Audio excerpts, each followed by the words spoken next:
Today's evening devotional. The battle of Armageddon joins.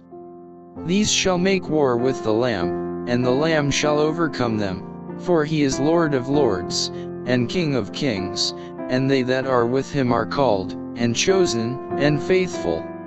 Revelation chapter 17 verse 14. We need to study the pouring out of the seventh vial.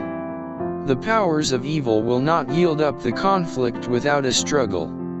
But Providence has a part to act in the battle of Armageddon. When the earth is lighted with the glory of the angel of Revelation 18, the religious elements, good and evil, will awake from slumber, and the armies of the living God will take the field.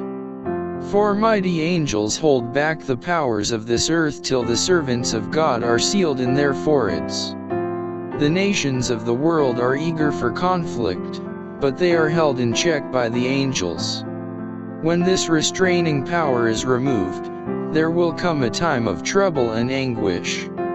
Deadly instruments of warfare will be invented. Vessels, with their living cargo, will be entombed in the great deep. All who have not the Spirit of truth will unite under the leadership of satanic agencies. But they are to be kept under control till the time shall come for the great battle of Armageddon. Every form of evil is to spring into intense activity.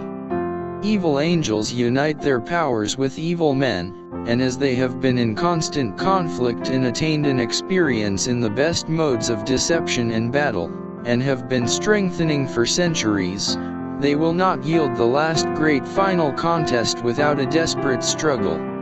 All the world will be on one side or the other of the question. The battle of Armageddon will be fought, and that day must find none of us sleeping. Wide awake we must be, as wise virgins having oil in our vessels with our lamps.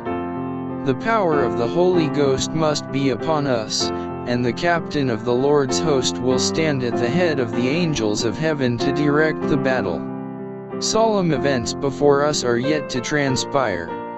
Trumpet after trumpet is to be sounded, vial after vial poured out one after another upon the inhabitants of the earth. Scenes of stupendous interest are right upon us.